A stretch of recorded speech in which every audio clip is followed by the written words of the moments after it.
you see a rookie year like Aaron Judge, or you see a rookie year like Luis Heel, or you see a rookie year like as far back as Derek Jeter, and all these guys win the AL Rookie of the Year, and everyone freaks out and thinks that every player that comes up that's highly touted should be this, next coming of this great player.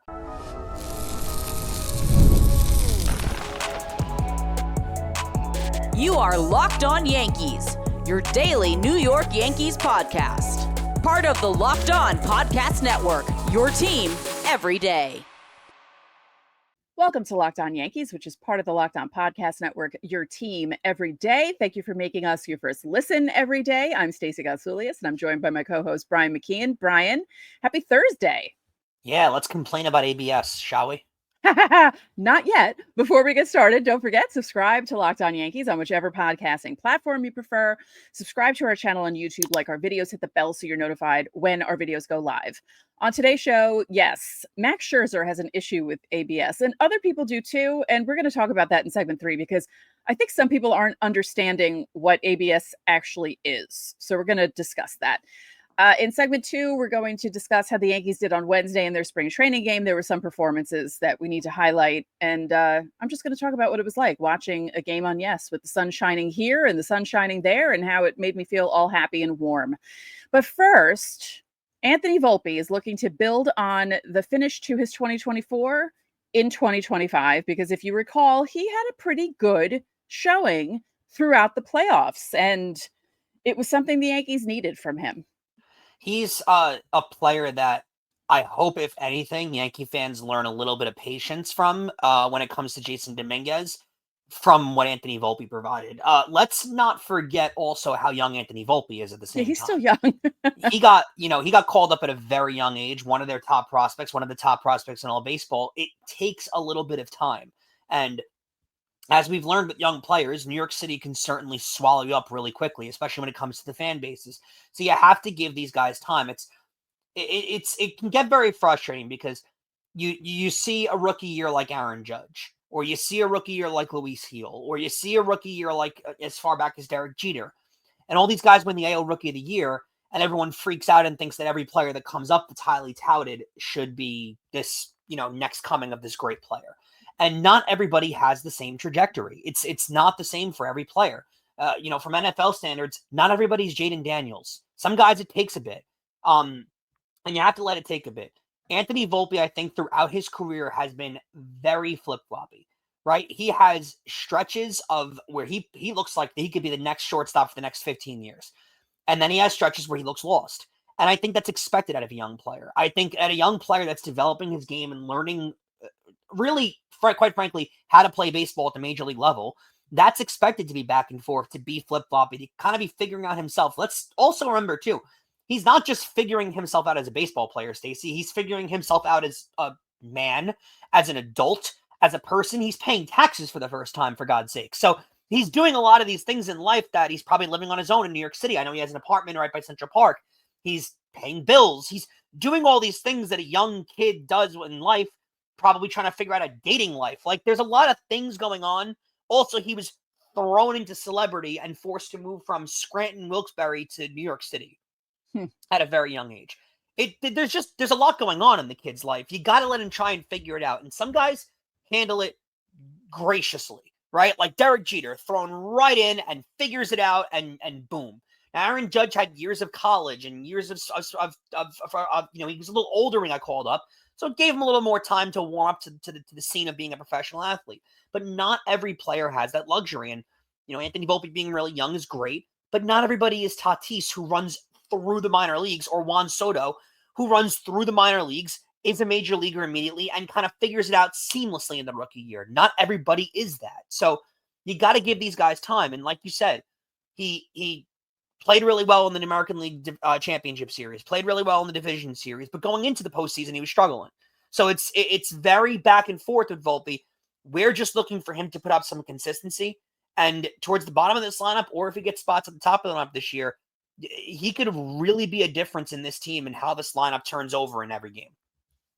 You mentioned the Jeter thing. It's not only that they expect rookies to do well, but I think that every person who plays shortstop is living under Derek Jeter's shadow still, because he played the position for so long that it's natural for Yankee fans to compare every single person who plays that position to Derek Jeter.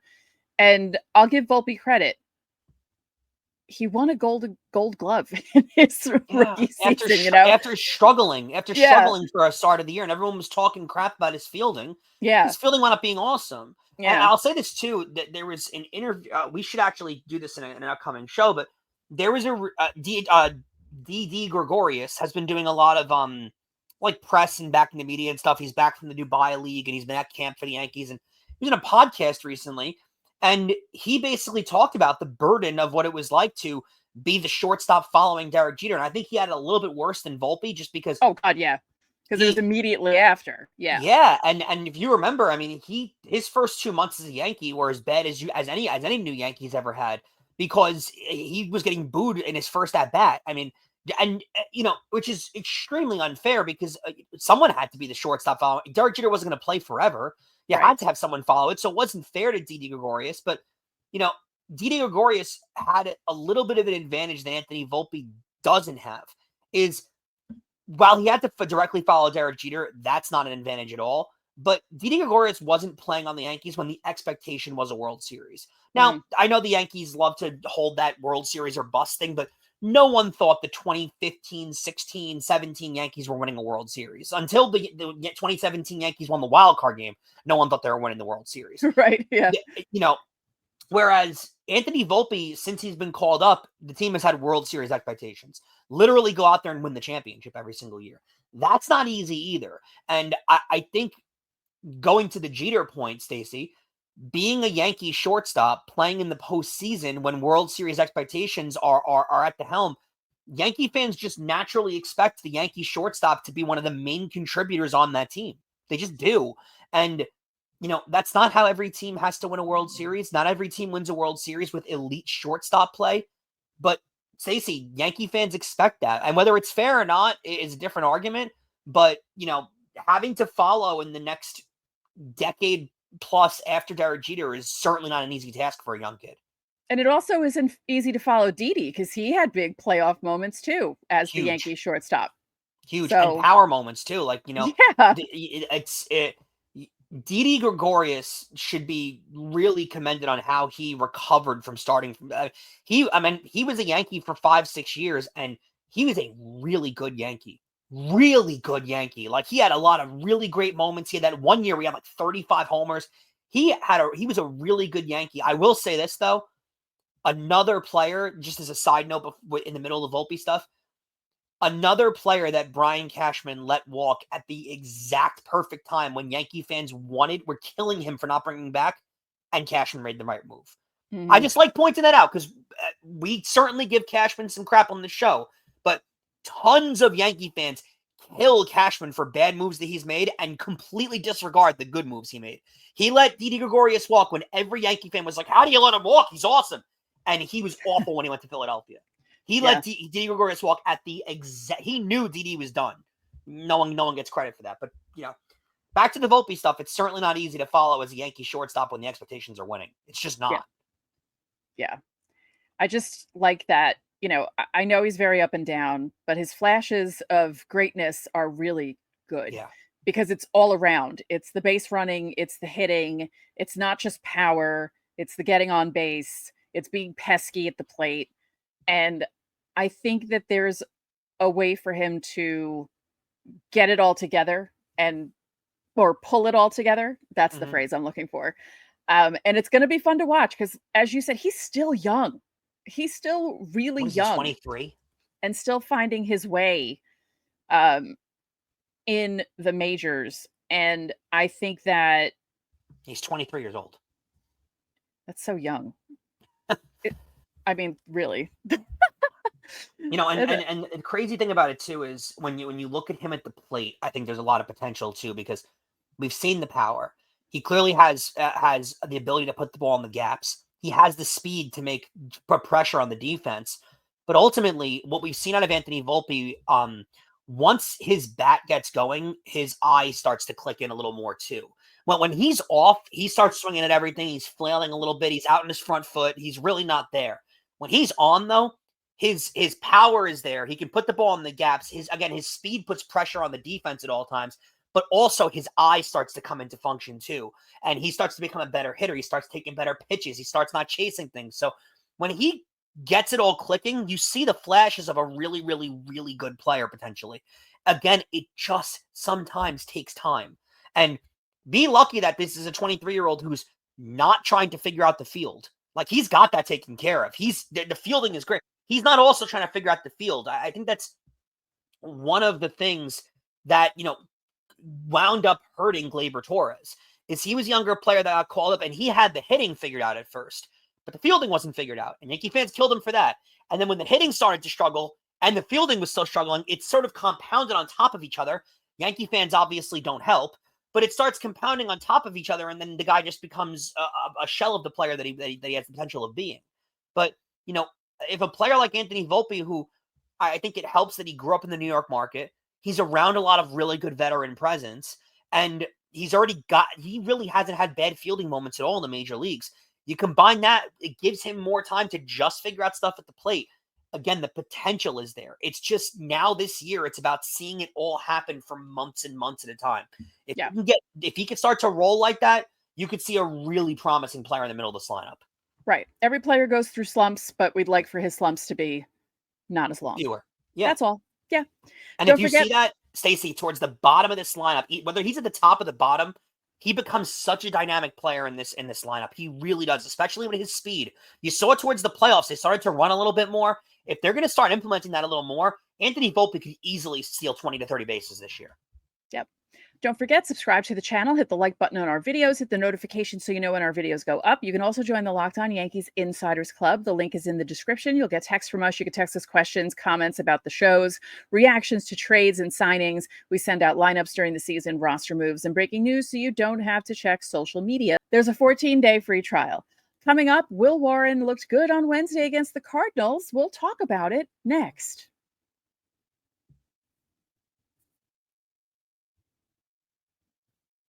Thanks again for making Locked On Yankees your first listen. Remember, every Friday is Fan Mail Friday. You can leave questions underneath the pinned comment on our videos Monday through Thursday, or you can join the Locked On Yankees Insiders Club and you get top priority on Fan Mail Friday. The link is in the description. So I titled this segment Small Sample Size / It's Too Early to Be Happy Alert, because it is, but it's also not, because after watching Will Warren in his performances last season, to see him doing as well as he did, I know it's spring training, but 3 innings, no runs, no hits, no walks, 4 strikeouts against the Cardinals. And I mean, Nolan Arenado was in the lineup and he struck him out. So it's not like he was just facing scrubs, and he looked comfortable on the mound. Yeah, it looks eerily, if you've seen these all over social media, and if you haven't, go search it online. His windup and delivery is the exact same as Michael King. The exact same. It looks like Matt Blake has really gotten into the lab with Will Warren and tried to develop a Michael King clone. And if you can do that, it basically eliminates the trade you made for Juan Soto, which is terrific. Because remember, if you guys remember when Michael King got called up compared to the Michael King that they traded, it was a completely different player. Completely different player. They changed a lot with the way Michael King threw the ball. Will Warren has looked great so far. If he can stay healthy, even better. He struggled to do that.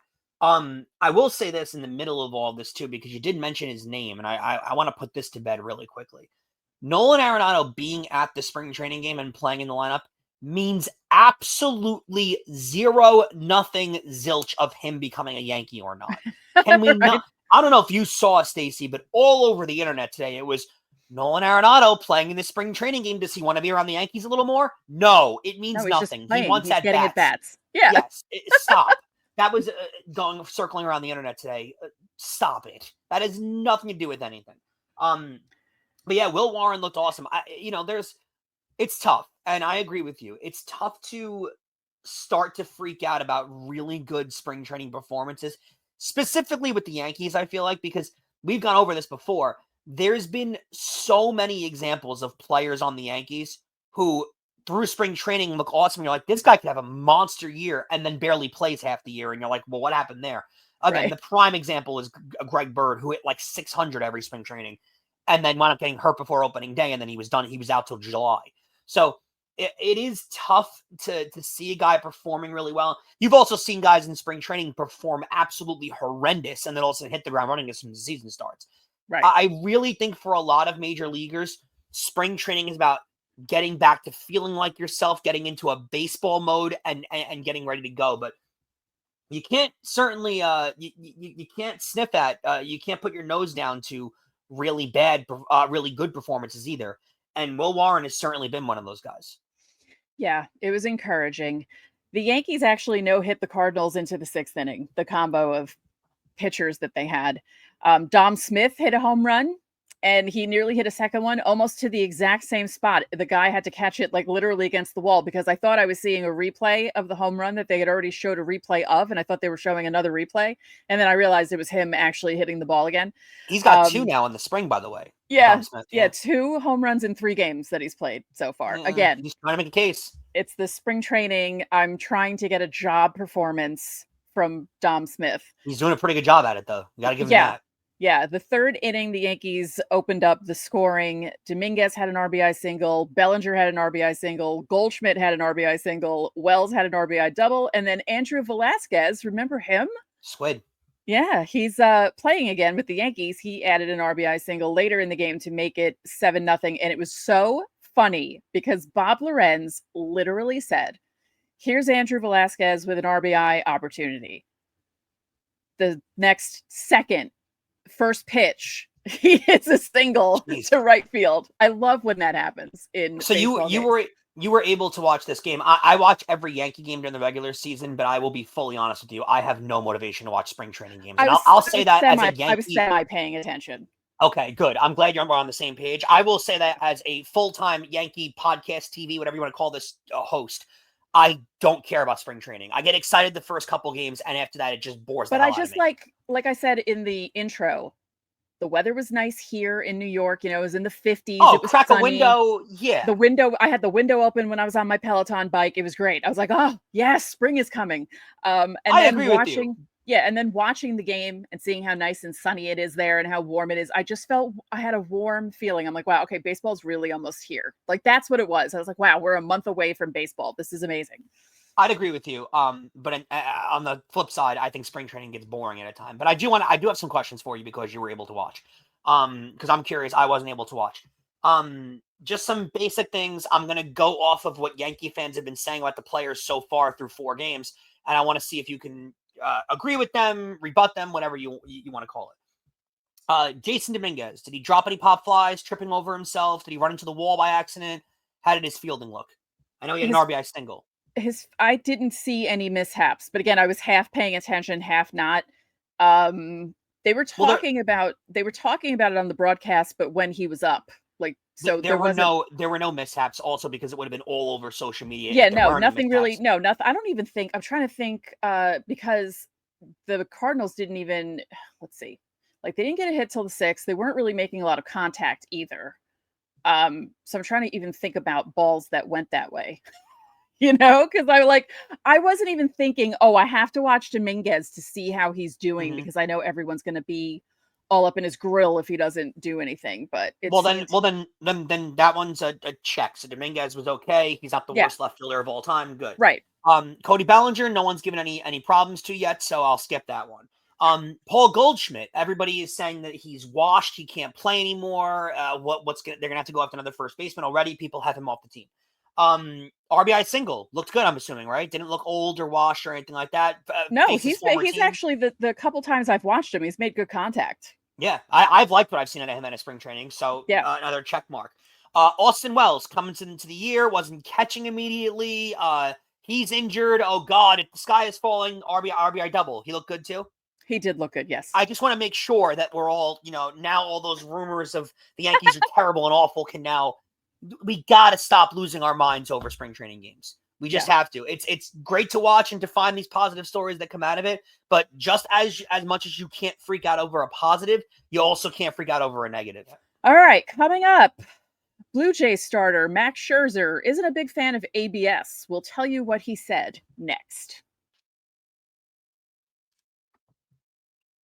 Looking for a snack that's both delicious and nutritious? Crack into a good source of protein with Wonderful Pistachios. Wonderful Pistachios is one of the highest protein nuts. Each 1 ounce serving has 6 grams of protein, giving you over 10% of your daily value. Plus, they're packed with fiber and better for you unsaturated fats to help you keep you feeling fuller for longer.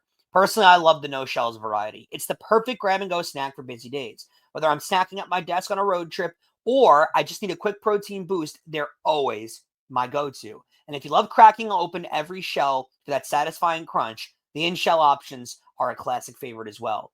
Wonderful Pistachios is a complete protein, providing all 9 essential amino acids. Whether you're running between meetings or dropping off the kids, Wonderful Pistachios are the snack that works as hard as you do.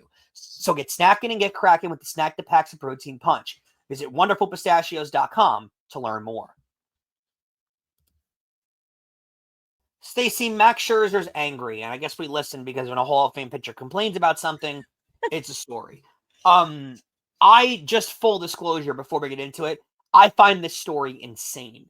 I think this is one of the more hypocritical things a baseball player has said, especially a guy that hates umpires that I've ever seen. But we can get into it. Please lead us into it. So the title of the article, it's on The Athletic. If you don't have a subscription, get a subscription. It's called Max Scherzer opines on robot umps after first Blue Jays start. Quote, "Can we just be judged by humans?" He wants the human element. He likes the human element, apparently, according to this article. I wonder how he would feel if the 2 challenges worked in his favor, because the 2 challenges in the game didn't work in his favor. At least on one call, he did end up getting a strikeout, but the call was reversed because it was first called a strike, then called a ball. Lars Nootbaar hit his helmet and let the ump know, hey, I think that was wrong. And then I think there was one where Scherzer challenged it, but then he claimed later in the article that he challenged it to see what the call would be because he was curious. So I was like, okay.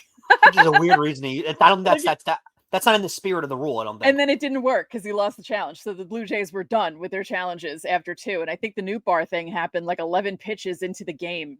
So Scherzer said about ABS, "I'm a little skeptical on this. I get what we're trying to do here, but I think Major League umpires are really good. They're really good. So what are we actually changing here? We know there are going to be strikes that are changed to balls and balls that are changed to strikes. So we're going to basically be even. So are we actually going to improve the game? Are the umpires really that bad? I don't think so." This guy complains during every single game about the umpires' calls. He yells back at umpires. He yells from the dugout about umpires' calls. I mean, are these comments of them like does he have the memory of a goldfish? Did he forget the last 18 years of his career when he's complained about balls and strike calls constantly? I mean, this is insane out of a pitcher that, we all give Max Scherzer credit for being like this like demonic guy out on the mound who's ultra focused and always staring down the umpires and everything, but he's one of the most highest complaining pitchers that's out there every single year. How is he now reversing? I think the umpires are great at their job. Seriously? And by the way, is there a sport that religiously the fans and the players say the officials are fantastic? I mean, is there maybe the NHL? You don't really hear a lot about NHL complaining, but baseball and football and college basketball are the sports that people complain the most about the officials having no idea what they're doing. But I mean, baseball in particular, because the sport is so slow moving, everyone's got time to complain about like how bad the umpires' calls are. So I don't know where this comment's coming from a guy that religiously complains about how bad the umpiring is. Yeah, he said, "Can we just play baseball? We're humans. Can we just be judged by humans? Do we really need to disrupt the game? I think humans are defined by humans." So now he's getting philosophical. That's the word. Yeah. And I just think it's so fun. First of all, he's making it seem like you challenge a call and it's like the umpire review, and it's not. It literally takes like 3 seconds for the ABS to show you what the call is on the scoreboard, and then you go, okay, it's a strike instead of a ball. Like at most it takes 7 seconds. What is he talking about? It's not disrupting the game. It's not really disrupting the game at all. Yeah, and the human element isn't removed. It's not like Wally is standing behind home plate. There's still an umpire back there. That's the other And the thing. umpire is still making calls. It's only changed based on a challenge. The rest of the calls are made by the umpire. Right. Right. People don't seem to understand that. And I don't know why they're not understanding that, because you're seeing other people complaining about it, not people in baseball, people watching baseball. Yeah. And, this system was tested out for a while. Like they made a lot of changes before years. they decided to bring it to the majors for spring training. It's not going to be at the majors this season. It might not even be next season, but they're testing it out to see how it works. And as you said, the umps make the calls. The ABS system is just for challenges. So it's not like they're getting rid of everyone. What's crazy, Stacey, is Max Scherzer's 41 years old. He's likely not going to even see this system in his major league career. Yeah. And it hasn't even been voted on for 2026 yet. So they have to still come to an agreement. They have to get 75% of the vote to be able to implement it for 2026. And again, like you said, it's only going towards challenges. Right. So it's not, we're acting like there's a robot behind home plate that's calling ball and strike. That's not what's going on. It's only for challenges, and it takes roughly 4.5 seconds for the final call to be made. It is a crazy thing to complain about. It would be disruptive if the system were also calling balls and strikes when the umps were and correcting them on every single call. Then that would be disruptive, but that's not happening. So no, I'm curious to know, because your brother umpires. What does he feel about this? Is it a thing that umpires are bothered by, or are the umpires cool with it? I haven't even talked to him about this. I need to talk to him about this. Yeah, because I'm curious to see how an umpire would feel about it. I mean, because I know when he watches games and he sees umps making horrible calls, he still yells at the TV like I do. Mm-hmm. He's not one of those umpires who's like, oh, he's huge. No, he gets even more upset when they make bad calls, because he knows what it's like to be behind the plate. I mean, obviously he's not trying to call balls and strikes on 103 mile an hour pitches from major leaguers, but he does fast pitch softball. He does levels from like 9-year-olds all the way up through high school and college and stuff. So, he sees like a whole different variety of he does a whole variety of plate work, is what I'm trying to say. And also to confirm with the ABS stuff too, it's only the batter, hitter, and pitcher that not the batter, catcher, and pitcher that are able to challenge these things too. So it's not like you're gonna have Aaron Boone walking out of the dugout screaming challenge too. Right. I don't see how anyone can look at this system and actually understand how it works and think this is going to cause any sort of delay at all. Because if you hate this, then you better also hate instant replay. And I haven't heard Max Scherzer make a peep about instant replay. Yeah. And instant replay at times kills a lot more time than this. Yeah. Like I said, like umpire reviews, like there were times when the review first started where it would be like 10 minutes. Like so long. And you're just like, what is taking these guys so long? Like, how many replays do you have to watch of this? I think it gets ridiculous at times in the regular season when it's a May game and we're analyzing, did his fingertip come off the bag on a steal? It's not in the spirit of the rule, but whatever. You want to do that, fine. But in a playoff game, I'm all for it. Let it take 15 minutes, however long it's going to take, get the call right. That's all that matters. But, I've never seen Max Scherzer complain about that, and that wastes so much more time than a stupid challenge, ball, okay, cool, back at the plate. Yeah, because when you're a pitcher and you're in a groove and you have to wait for the instant replay to take 7 minutes on a stolen base attempt. Yeah.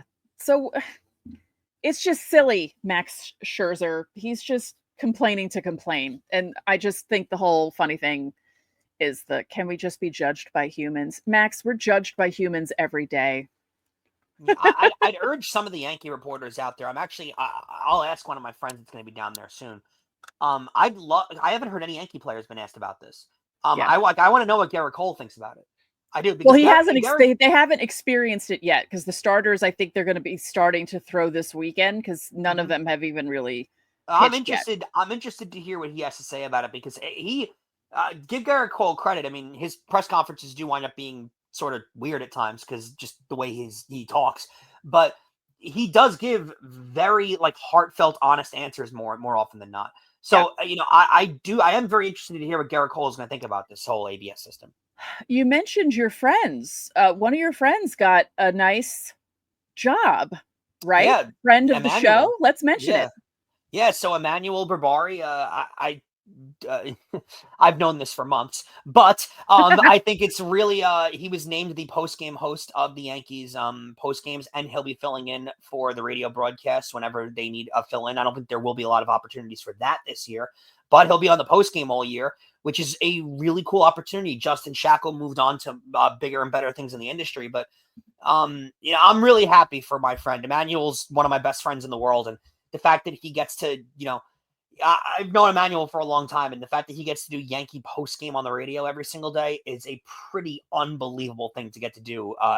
Growing up as a Yankee fan, from the way he did and stuff, and the passion. I mean, I've sat with him in playoff games. He's as passionate and nervous as any Yankee fan out there. So, if you're one of those people who wants a fan of your team on the broadcast, you've got one with Emmanuel. So, I think he's on a good track, and hopefully, when Dave's no longer calling the games on the radio, Emmanuel will be able to jump in and do that too, because there's no one more deserving, in my opinion. Speaking of Dave, I was excited. I got a follow from Dave Sims on Instagram, and then I realized he was following everyone that was following him. So okay. I thought I was special at first, and then I realized, oh no, he's following a bunch of people. But it's still cool. Sure. It's still cool. I was like, oh, that's an interesting notification. Okay, cool. Emmanuel follows me on Instagram. Always has, actually. So thank you for making Locked On Yankees your first listen today. For your second listen, find Locked On MLB. Baseball guru Sully brings you a daily blend of humor in baseball, and he keeps you updated on every rumor and every story throughout the season, the off season, all the time. Find Locked On MLB on YouTube or wherever you listen to your podcasts. So that'll do it for this edition of Locked On Yankees. I'm Stacey Gotsulias. And I'm Brian McKeon. We'll catch you guys tomorrow for Fan Mail Friday.